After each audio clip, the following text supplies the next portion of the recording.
well worth the effort. And this, right here, it all comes down to this. One of my favorite recipes, my reduction sauce for my grilled pork chops. It's primarily made of maple syrup, but not just any maple syrup. And that's what this week's vlog is about, from behind the door. The process that goes into making maple syrup. This is way too good to be putting on pancakes.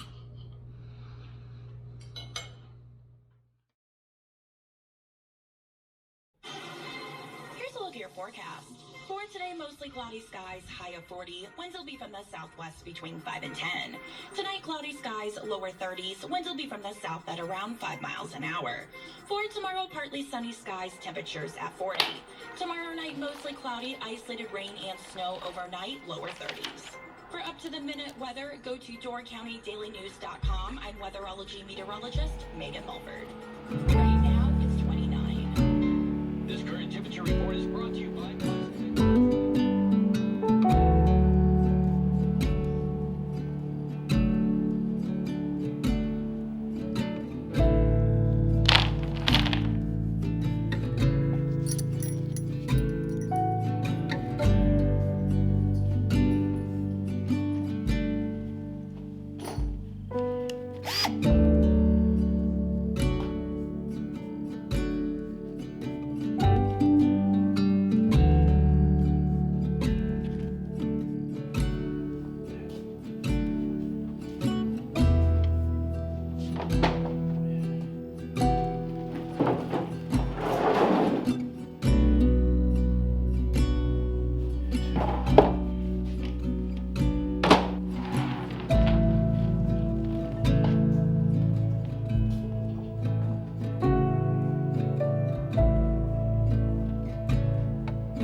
You go up to the tree and take an electric drill and you drill a 5/16 inch diameter hole just a little bit at an angle, probably 3 or 4 degrees, just so that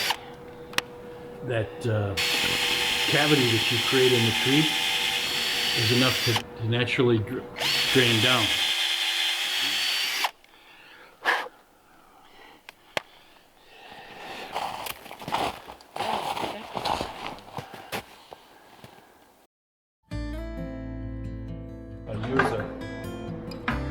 This is food grade hose. This is, they call it a spine, just a little T-shaped plastic elbow, if you will. I use a rubber mallet and you just tap it into the tree. The pail just sits in the ground. Each of these pails I have a hole drilled in the top. Put the hose into the pail. So it's sitting on the ground just like this.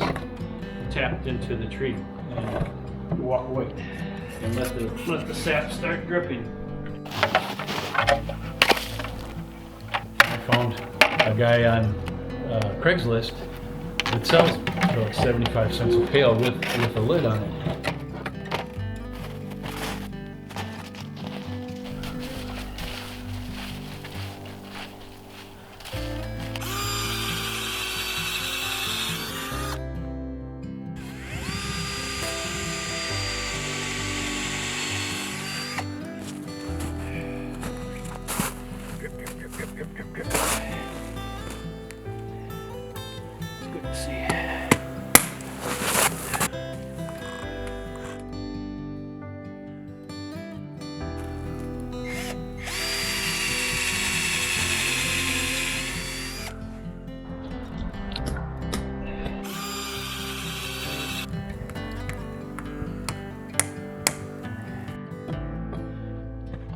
Wasting all that sap.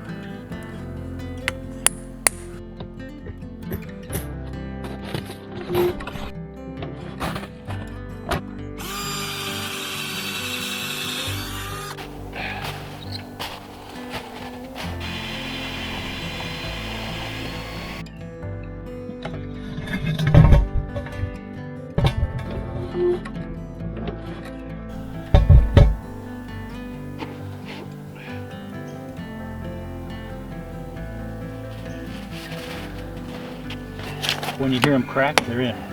Hear that? Yeah. That's how you tell. Yeah, they're all about the same. They all got about 3 or 4 inches in from yesterday, so that's a good thing.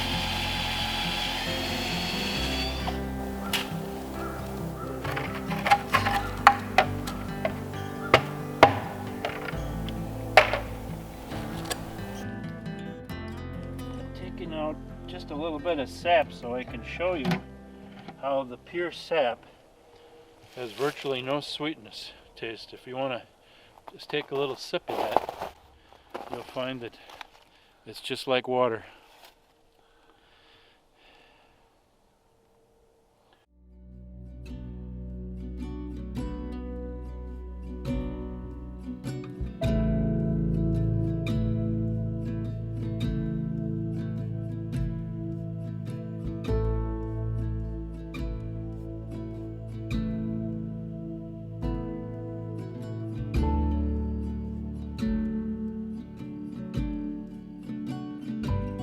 The sap that you take out of a tree has no negative impact on it. I mean, some of these commercial operations are pulling hundreds of gallons out of a woods, you know, maybe hundreds of gallons out of a dozen trees, and it has no negative impact.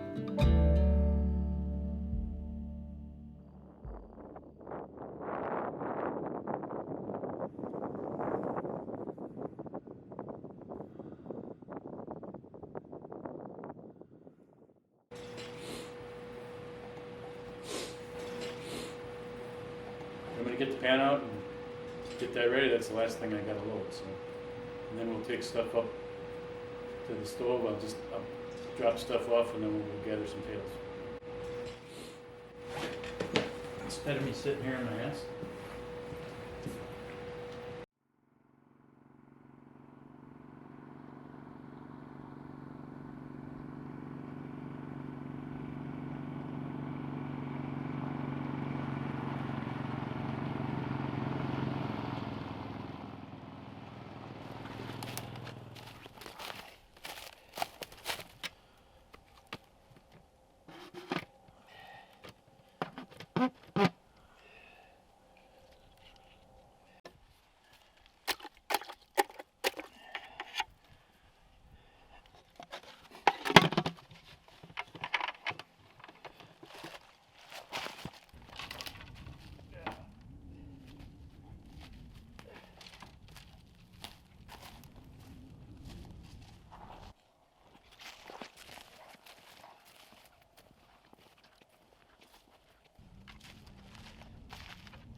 Back there without spilling something.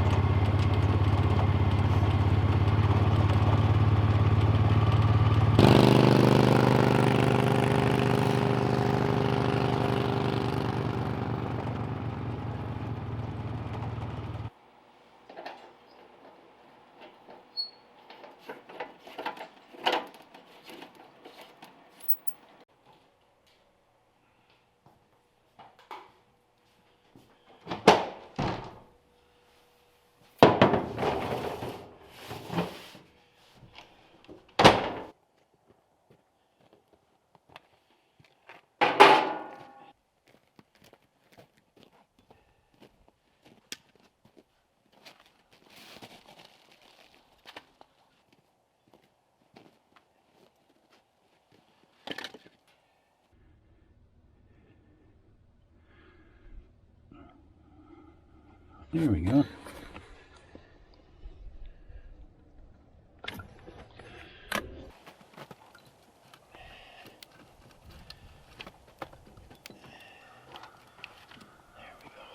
That'll make a good fire when she gets going.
A little crusty in the pail this morning.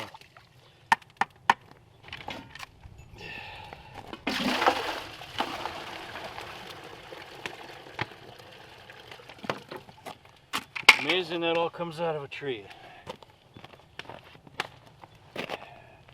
So when I add it, I'm not adding cold sap to the boil pan.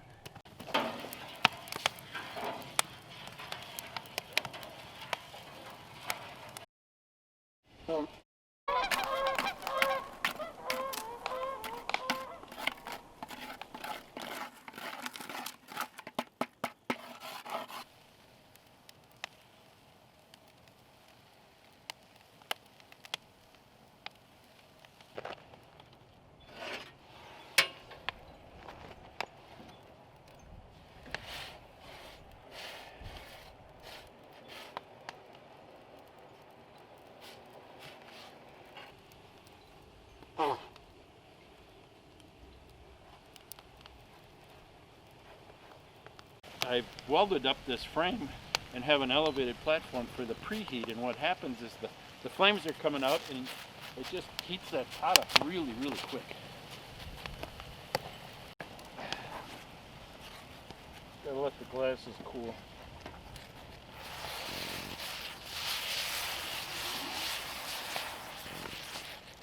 Ah, the raft of wind glasses.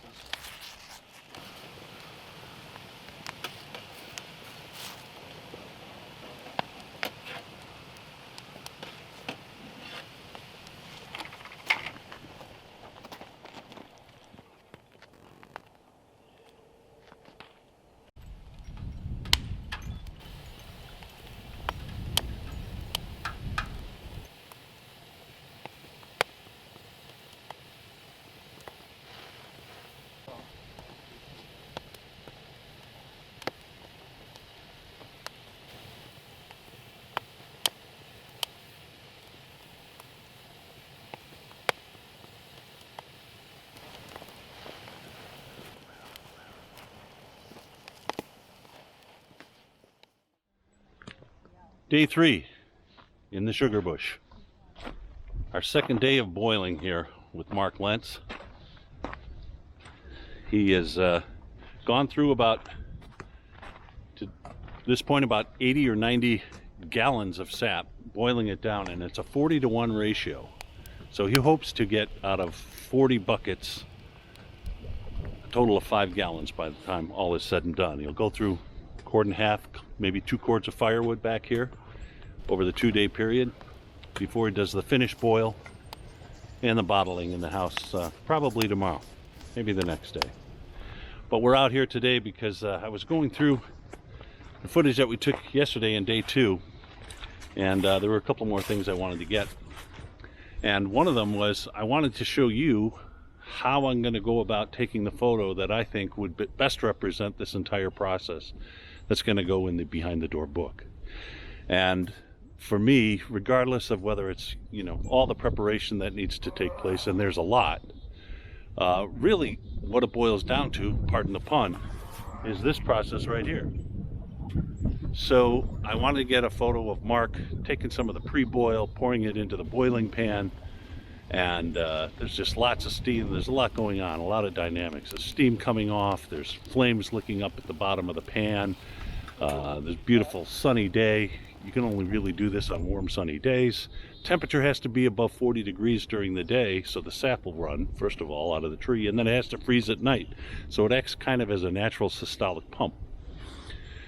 And so he's been able to, you know, collect anywhere from 2, 3, 4, maybe even 5 gallons in a couple of days off of each one of these trees, out of most of them anyway. Some of them were duds, but it all comes down to the boil process. But later today, as it gets close to being done, that foam will instantly turn brown and just start rising up. And then within seconds, I got to open the valve and drain the tank or she'll burn on me. That's one of the reasons you have to stay with it all day long. He was out here yesterday for about 8 hours boiling, and he boiled down how many gallons yesterday, Mark? 50 gallons. 50 gallons of sap he boiled down yesterday. So continuing the process today. When I left here yesterday, the sap was still pretty clear. Now it's got a nice kind of amber tinge to it, a little bit of sweetness to it. So the photo I want to take is a low angle shot with the bare trees in the background, all the steam, all the flames rolling up as Mark's glasses fog up and he pours the pre-boil into the boiling pan. So that's the shot we're after today, and I'm going to walk you through a couple of techniques that I want to try to get the best picture, because the sun is going to be behind him. That means the front of him is going to be a little bit dark and washed out. So I'm going to do something I rarely do. I'm going to use a flash, at least try a flash and see how that works. So let's get on with it. So when I was here yesterday for the first day of boil, I took some photos and realized that sitting next to the fire, taking a shot from below where the boil pan is, up toward the fire with the bare trees in the background, the sun with a starburst coming through the trees, you can see the logs on fire, you can see the flames licking the pan, the steam rolling off the pan, and with Mark taking the pre-boil and boiling it, or adding it to the actual boil pan, made a nice composition, because I thought anyway that it kind of summarized a lot of the detail that goes into making maple syrup. So that's what I'm back out here doing today. But I'm going to do something I haven't done in a long time. I'm actually using a flash for fill. And that's because the sun is directly behind Mark here, and I'm shooting at ISO 100 f/22 to get a nice sunburst in that sun, and I'm shooting at 1/80th of a second. And I had to really crank up the flash to about 2 stops in order to make sure that Mark is illuminated from the front. All right. Come here, boy. You want this? You want the ball? Go. All right, so Mark's getting ready to pour some pre-boil here onto the fire, and we'll just go ahead and take some shots and see how it turns out. Boy, that wind's picking up.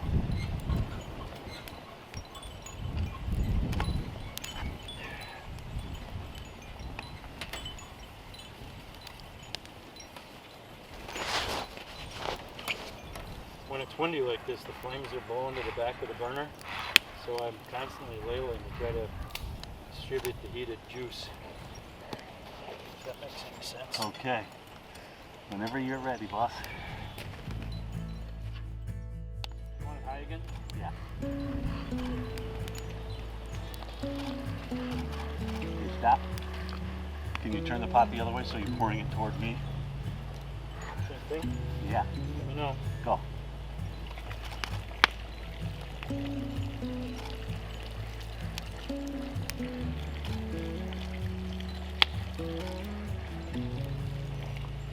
Okay. I hope that's good. Probably a little higher than I should be. Yeah. Between what I got yesterday and then these 3 this morning, it'll work. All right. Take these home, take a look at them, and hopefully one of them ends up the book. Have a look and see.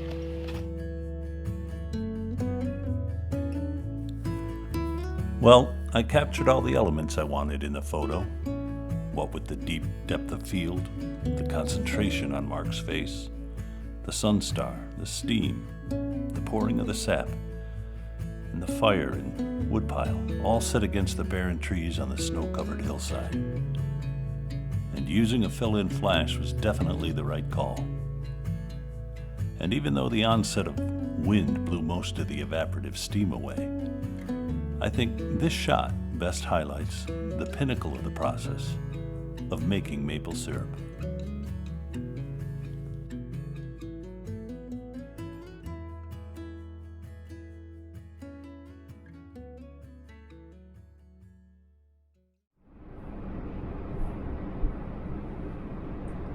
Day 4 of the SugarBush. You know, this has turned out to be a much longer process and take a tremendous amount more effort than I ever thought possible. Not as much effort as Mark puts into making maple syrup. But this is going to be my 5th time out to his place. At least today, even though it's cloudy and chance of rain and it's with snow later. At least we're not out before dawn like we have the other days. So I'm not complaining. I think recording this has been great fun. Getting to know Mark has been fun, and his wife Connie, and just learning about how intense the process is for making maple syrup. Gosh, I thought keeping bees and collecting and jarring honey was a lot of work. It's nothing compared to making maple syrup. And there's so little reward for so much effort involved. I mean, he's going to net out of 80 some gallons of sap that he's collected and boiled down. He's going to yield about 2.5 gallons of maple syrup. Gone through how many days of, you know, two consecutive days of boiling, 8 or 9 hours a day. Wow, that's a lot of work. And almost 2 cords of firewood he's burned through. Just plus all his time out preparing things, setting the buckets up to collect the sap, and then going out and collecting the sap. Just a ton of work. So we're on our way out to his house today, which should probably be the final time. And because this video is so long, I've been editing it, and I'm at about 30 minutes. I don't know how many hours of video I've recorded, but the editing for the past 3 days has been boiled down to about 28 minutes, which is long. Anyway, we're just about to Mark's place now. So we're going to be doing the finished boil in his kitchen under very controlled temperature conditions. This is the most critical part of the process.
Pretty close to boiling. I'm at about just under 200.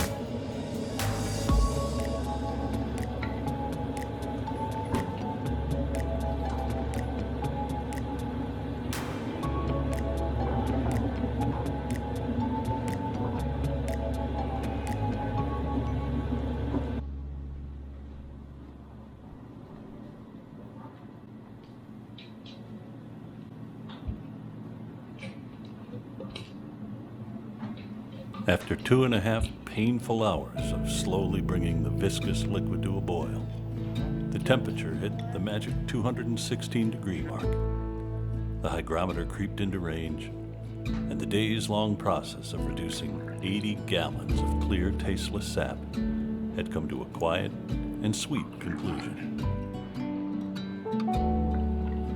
I left Connie and Mark to enjoy in private the satisfying task of bottling the fruits of all that labor.